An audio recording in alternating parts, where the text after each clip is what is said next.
ভরসা রাখবে একজনের উপর, তিনি কে? মুমিন কখনো হতাশ হয়? মুমিন কখনো নিরাশ হয়? মুমিনের চাইবার জায়গা আছে না নাই? মুমিনের একটা পাওয়ার জায়গা আছে না নাই? এজন্য রাব্বুল আলামিন বলেন, ইয়া আইয়ুহাল্লাযীনা আমানু তুবু ইলাল্লাহি তাওবাতান নাসুহা।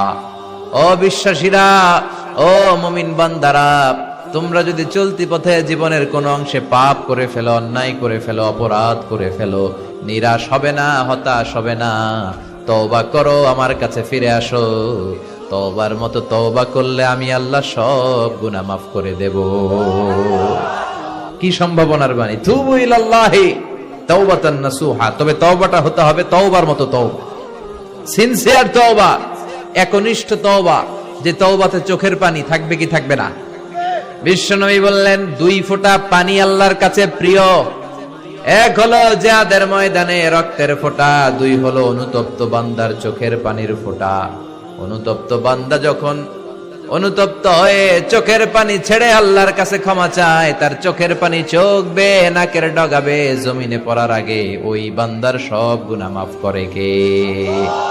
আবার আল্লাহ বললেন, কুল ইয়া عبادي الذين أسرفوا على أنفسهم لا تقنطوا من رحمة الله إن الله يغفر الذنوب جميعا إنه هو الغفور الرحيم। আল্লাহ বললেন, গোলাম যারা পাপ করেছো, যারা অন্যায় করেছো, নিজের উপর নিজে জুলুম করেছো, লা তাকনাতু মির রাহমাতিল্লাহ, আল্লাহর রহমত থেকে নিরাশ হয়ে যেও না। লা তাইআসু মির রাউহিল্লাহ, আল্লাহর রহমত থেকে নিরাশ হবে না। ইন্নাহু লা ইয়াইআসু মির রাউহিল্লাহি ইল্লাল কওমুল কাফিরুন, কাফের মুশরিক ছাড়া কেউ আল্লাহর রহমত থেকে নিরাশ হয় না। ঠিক কি না? কি আশার বাণী, কি সম্ভাবনার বাণী! নিরাশ হয়ো না, হতাশ হয়ো না, ভরসা রাখো কার উপর? আপনি কত পাপ করেছেন, কত নামাজ ছাড়ছেন, আপনি কত মিথ্যা বলছেন, কত জুলুম করছেন, কত ওজনে কম দিয়েছেন, কত সুদ খেয়েছেন, কত ঘুষ খেয়েছেন। আপনার পাপ যত বড় হোক, আল্লাহর দয়া ক্ষমার মহাসাগর তার চেয়েও বড়। আপনার পাপ আর অন্যায় যদি হয় বিলের পানির সমান, খালের পানির সমান, আল্লাহর দয়া হলো সাগরের পানির সমান। আপনার পাপ আর অন্যায় যদি হয় সাগরের পানির সমান, আমার আল্লাহর দয়া আর ভালোবাসা হলো মহাসাগরের পানির সমান। আপনার পাপ আর অন্যায় যদি হয় বড় বড় পাহাড়ের সমান, আল্লাহর দয়া হলো আকাশের সমান। ঠিক কিনা? আল্লাহ তুমি দয়ার সাগর, রহমানুর রহিম, তোমার দয়ায় পূর্ণ আমার সারা নিশিদিন, তোমার দয়ায় পূর্ণ আমার সারা নিশিদিন। চিল্লায় বলেন ঠিক কিনা? তার দয়ার শেষ নাই, তার মায়ার শেষ নাই, তার ভালোবাসার কোনো শেষ নাই। আমি আমারে যত ভালোবাসি, তার চেয়েও আমারে বেশি ভালোবাসে কে? আমার বাবা মা আমারে যত বেশি ভালোবাসে, তার চেয়েও আমারে বেশি ভালোবাসে কে? আল্লাহ ভালোবাসা তৈরি করে ভালোবাসাকে 100 টুকরা করলেন। 99 টুকরা ভালোবাসা আল্লাহ নিজের মধ্যে রাখলেন, আর 1 টুকরা ভালোবাসা আল্লাহ সবার মধ্যে ঢেলে দিলেন।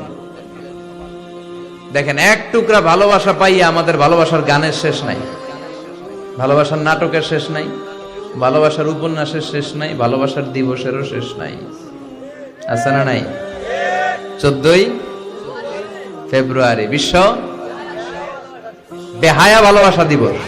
ও 2টারে মিলাইছে, বেহায়াও রাখছে আবার ভালোবাসাও রাখছে। বিশ্ব বেহায়া দিবস, এটার সাথে মুসলমানদের কোনো সম্পর্ক নাই। চিল্লায় বলেন ঠিক কিনা? আমাদের সব সময় ভালোবাসা থাকে। সকালে ভালোবাসা, দুপুরে ভালোবাসা, রাতে ভালোবাসা, সবার জন্য সবার ভালোবাসা আছে না নাই? রাসূল আমার ভালোবাসা, রাসূল আমার আলো আশা, রাসূল আমার প্রেম বিরহের মূল আলোচনা, রাসূল আমার কাজে কর্মের অনুপ্রেরণা। ঠিক কিনা? আমাদের ভালোবাসার কোনো ঘাটতি নাই, এজন্য আমাদের ভালোবাসার জন্য দিবস লাগে না। যাদের ভালোবাসা নাই, যাদের মধ্যে কিলাকিলি, এদের দরকার ভালোবাসা দিবস। আমরা এই সমস্ত ভালোবাসা দিবস পালন করি না। ভালোবাসারে 100 টুকরা করে 99 টুকরা নিজের মধ্যে রেখে দিলেন। আরাম করে দিলেন কয় টুকরা? 1 টুকরার ধাক্কায় কি ভালোবাসা! 1 টুকরা না দিয়ে যদি 10 টুকরা দিত, তাহলে ভালোবাসা দিবস পালন করতাম মনে 30টা। তো 1 টুকরা ভালোবাসার কত নমুনা, কত মানুষের কত ভালোবাসার ঘটনা জানা আছে, কত ভালোবাসার স্টোরি জানা আছে, কত ফিল্মের স্ক্রিপ্ট আমাদের